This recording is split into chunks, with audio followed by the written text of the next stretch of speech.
ya angkot kita custom yang bagus, yang lucu, yang menarik untuk anak-anak bisa antar jemput. Dan itu saya rasa sangat membantu ya buat orang tua, karena orang tua cuma cukup ngedropin di tempat dia drop off, nanti pulang dijemput lagi di sana. Gitu.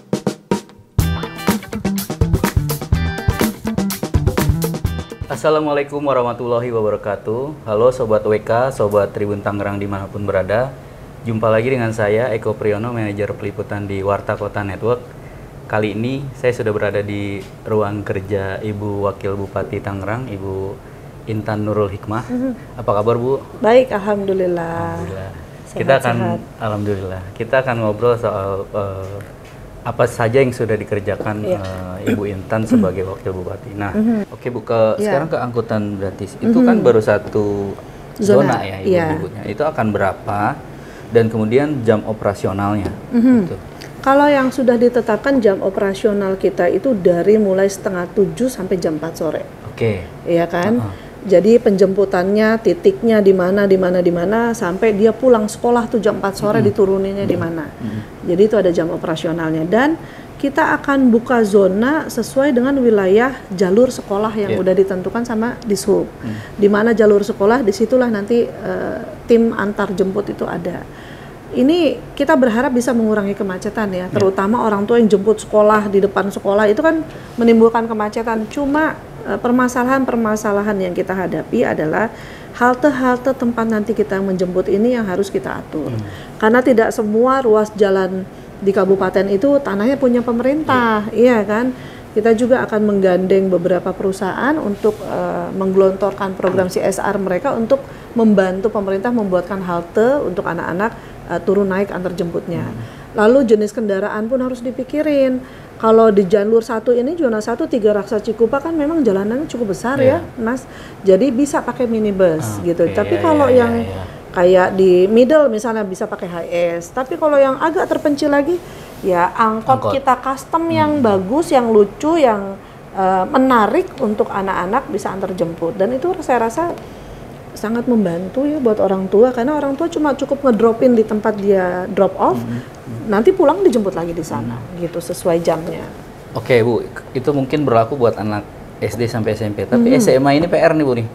Dia udah mulai bawa sekolah nih, orang tua yang ayo udahlah, padahal kan belum punya SIM ya, karena belum 17 tahun pasti. Kita kerjasama nanti koordinasi sama provinsi juga gitu. Kita sebetulnya boleh-boleh aja anak SMA ikut mobil jemputan kita, yang penting itu anak sekolah. Oh iya, yang juga penting sih. itu anak sekolah sama guru, jangan orang mau ke pasar kita angkut gitu. Ini jangan sampai angkutan gratis sekolah dipakainya buat ngangkut ke pasar. Nah itu yang disalah tuh.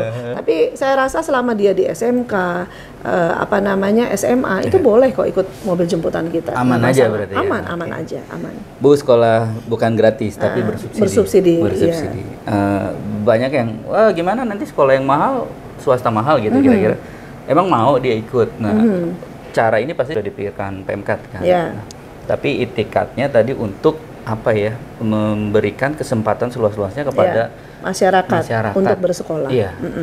Nah, untuk yang pandangan emang swasta yang bonafit gitu ya, swasta yang seperti apa deh? Jadi gitu? gini, memang klasifikasi sekolah swasta itu kan banyak ya. Ada yang prestis, misalnya kayak di kabupaten ini kan luar biasa, banyak sekali sekolah-sekolah prestis gitu. Cuma yang kita pilih adalah sekolah yang mau membuka kelas subsidi, ya kan? Kalau misalnya sekolah prestis kayak Savana mau buka kelas subsidi, ya kita dengan senang hati gitu, ya kan? Tapi kan yang kita utamakan adalah sekolah-sekolah middle, swasta yang middle yang memang mau menerima subsidi kita, dan kita utamakan adalah anak-anak yang kurang mampu, anak yatim atau yang kurang mampu. Tapi nggak putus sampai di sini aja, Mas. Sekolah bersubsidi ini kan bukan cuma mengakomodir anak-anak buat masuk sekolah yang tidak tertampung zonasi ya, tapi kita juga ingin meningkatkan lama sekolah, angka lama sekolah di Kabupaten Tangerang yang sekarang masih kurang lebih 9,5%. Kita berharap ke depan dengan sekolah bersubsidi ini lama sekolahnya bisa 12% gitu. Seperti paling tidak sama Provinsi Banten gitu. Berarti yang diukur 9 tahun kan, bukan 12 atau iya, 9 kan? 12 tahun, 9 ya kalau di kita. Tapi kan paling tidak ya 12 tahun lah, jangan sampai ada yang putus sekolah sampai SMK gitu. Itu kan nasionalnya gitu. Cuma kan kita mau harapan lama sekolah ini bisa meningkat di Kabupaten Tangerang. Sesuai data BPS yang banyak putus sekolah itu di SMP, mereka nggak mampu untuk meneruskan ke SMA gitu. Makanya Provinsi Banten pun akhirnya bersinergi lah sama kita untuk mensubsidi sekolah-sekolah SMA swasta yang ada di Provinsi Banten. Responnya sejauh ini gimana, Bu? Responnya bagus. Nah, hari Rabu ini saya akan kunjungan ke SMK sih sebetulnya ini ya provinsi ya. Cuma kita tadi dapat laporan dari PGRI, berterima kasih sekali. Biasanya PGRI paling tahun ajaran nerimain cuma 10 atau 15. Sekarang tuh lebih dari 60 gitu. Mereka terbantu sekali gitu ya. Lalu besok saya hari Rabu itu kunjungan ke SD swasta di Kelapa II dan di Kecamatan Legok. Kita lihat animo masyarakatnya seperti apa. Dan ini harus dipantau terus karena ini kan bertahap, Mas. Di anggaran tahun ini kita hanya menyiapkan 45 miliar untuk mensubsidi sekolah swasta. Tahun depan untuk ajaran baru itu akan kita tambah. Gitu. Porsinya, Bu, dari 45 itu tergantung apa? Lebih Jumlah banyak di siswa SMP. Oke. Karena sebetulnya kuota SD itu sebetulnya sudah memadai. Jadi memang SD tidak terlalu banyak, 51 SD, sisanya SMP. Yang dibutuhkan itu justru SMP, Mas. Yang kurang itu SMP. Karena ngejar angka tadi BPS Ngejar tadi. angka BPS tadi, ya. Oke, Bu, tadi lanjut UMKM, Bu. Oke. Karena ini perlu Betul. buat apa ya, keseimbangan ekonomi juga. Iya. UMKM di Kabupaten Tangerang itu totalnya ada 61.000 pengusaha ya, rumahan. Tadi kalau mau disangkutin sama NIB yang baru bikin NIB itu kurang lebih setengahnya. Makanya kenapa pemerintah mendorong pelaku usaha untuk bikin NIB supaya kalau dapat bantuan dari pemerintah, dia mau pinjam agunan itu udah lengkap gitu persyaratannya. Itu yang sebetulnya garis besar kenapa sih mau digratisin NIB, fungsinya apa sih itu. Karena UMKM bagaimanapun mereka pasti butuh suntikan dana, ya kan? Dan kalau mau meminjam ke UPDB, bank itu harus punya NIB pastinya, ya kan, nomor izin berusaha. Nah, ini yang pemerintah galakan, kita gratiskan, ya kan, persyaratannya kita mudahkan supaya mereka bisa berusaha.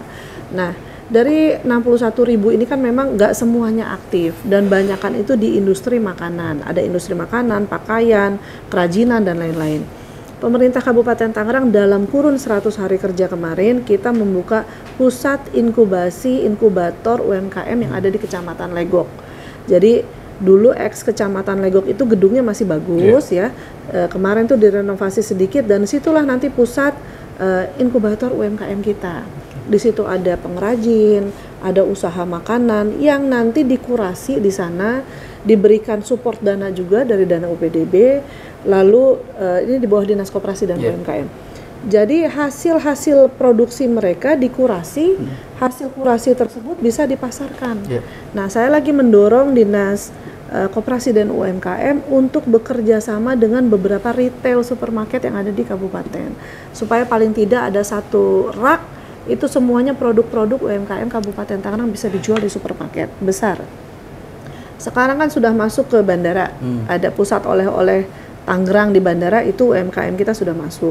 Ada batik Tangerang, ada kerajinan, ada macam-macam lah. Nah, itu setelah lolos kurasi. Selain itu masalah UMKM ini kan bukan cuma tanggung jawabnya Dinas Koperasi UMKM, tapi tanggung jawab kita bersama. Jadi kita melibatkan akademisi dalam hal ini universitas-universitas untuk membantu pendampingan. Jadi ada yang namanya booth camp untuk UMKM. Dan setiap tahun itu kita batasi, misalnya tenansnya 25, itu kita latih. Bukan cuma dilatih tapi didampingi. Pemasaran, permodalan, bagaimana strateginya dia, kemasannya seperti apa, sampai desainnya itu ada pendampingan dari beberapa universitas sebagai bentuk program kepedulian terhadap daerah lingkungannya. Jadi semua kita libatkan gitu, misalnya bank, ya kan, universitas untuk mendampingi dan mengkurasi. Mereka membantu mengkurasi produk-produk yang dihasilkan sama UMKM kita. Tapi persoalannya, Bu, ya, kontinuitas atau gimana Pemkab dan dinas terkait ngawasin, memastikan semua itu berjalan tuh, Bu? Itu memang ada evaluasinya gitu ya, dalam berapa kurun waktu. Makanya saya bilang setelah mereka dilatih, itu pendampingan nggak dilepas begitu aja. Sampai cara marketing mereka pun kita ajarkan. Kita kasih link kayak kemarin kita buka yang namanya pelatihan emak-emak metik kerjasama sama TikTok dan Tokopedia. Jadi mereka belajar diajarkan bagaimana kerjasama dengan marketplace. Jadi bisa jualan dari rumah, bukan cuma di display aja. Cuma pemerintah daerah dalam hal ini berperan bagaimana kita ngebuka link untuk mereka memasarkan produk yang mereka. Percuma mereka memproduksi banyak tapi nggak tahu mau dipasarkan. Mungkin sampai nanti ke ranah ekspor. Makanya kemarin beberapa kali saya mewakili Pak Bupati ikut beberapa acara yang diadakan oleh pemerintahan Korea waktu itu. Jadi dari sana kita bisa cek komoditi apa sih yang kira-kira bisa kita pasarkan ke Korea. Atau komoditi apa yang bisa kita pasarkan ke China misalnya. Banyak hal. Nah kemarin itu ada link and match antara universitas sama pemerintah daerah. Salah satunya masalah UMKM. Jadi ada link and match di SGU, Swiss German University ini membantu kita meneliti yang namanya tempe apa saya lupa itu diolah menjadi taburan makanan high protein yang bisa kita gunakan juga untuk membantu pengentasan gizi buruk gitu. Jadi apa ya yang namanya program UMKM pengentasan gizi buruk ini itu nggak terlepas dari keterlibatan orang lain, bukan cuma pemerintah gitu, tapi dari swasta, akademisi itu kita libatkan semuanya. Bu, soal tadi UMKM ada koperasi juga. Nah, ini kan sejalan dengan program pemerintah pusat. Iya, Koperasi Merah Putih ya. Koperasi Merah Putih di sini 246 desa berarti kabupaten. Kalau ditambah kelurahan tadi totalnya ada 274. Banyak juga ya. Iya. Nah, itu Koperasi Merah Putih yang sudah kita legalkan, sudah punya SK dari notaris, Kementerian Hukum dan HAM, itu sudah dilegalkan. Tadi ada 274 yang siap untuk menggulirkan Koperasi Merah Putih di desa dan kelurahannya masing-masing. Bagaimana memastikan koperasi ini berjalan sesuai fungsinya dan nggak ada yang paling kita khawatirkan itu ada pemantau, korupsinya itu ada pemantauan dari tim. Sudah dibentuk tim terintegrasi di Kabupaten Tangerang. Itu bukan cuma dinas, bukan tanggung jawab dinas koperasi aja, tapi semua OPD kita libatkan untuk memantau beberapa kecamatan dan beberapa koperasi. Kita sekarang lagi menyiapkan mock up atau role model percontohan koperasi yang tingkat nasional di Desa Sarakan Kecamatan Sepatan. Desa Sarakan Kecamatan Sepatan. Itu nanti menjadi mock up Koperasi Merah Putih yang bisa di benchmarking sama desa-desa lainnya. Ininya apa Bu di hasil ini? Agro bisnis kayaknya, sayur mayur. Oke. Jadi jalannya tuh udah gitu ya, mobil bisa. Dan itu dipantau deh semuanya sama dinas dan OPD terkait. Jadi bukan cuma tanggung jawab satu dinas, tapi OPD lain kita libatkan semuanya. Begitu juga pengentasan gizi buruk, pengentasan stunting, semua OPD kita libatkan. Jadi bukan cuma tanggung jawab Dinkes misalnya, atau tanggung jawab dinas KB, tapi semua OPD punya perannya masing-masing. Kayak contoh, untuk mengentaskan gizi buruk atau stunting, itu kan dinas kesehatan dari sisi medisnya, tapi sebetulnya yang perlu digarisbawahi adalah pola hidup sehat. PHBS ini yang harus diperhatikan. Rumahnya kurang layak, dinas Perkim yang akan ngebedah, ya kan? Lalu secara perekonomian dinas koperasi yang membantu misalnya permodalan. Jadi semua ada keterkaitannya kok gitu. Oke Bu. Iya. Nggak bisa dinas kesehatan sendiri mengentaskan stunting, nggak bisa. Jadi ada macam-macam lah gitu. Download Tribun X sekarang, menghadirkan lokal menjadi Indonesia.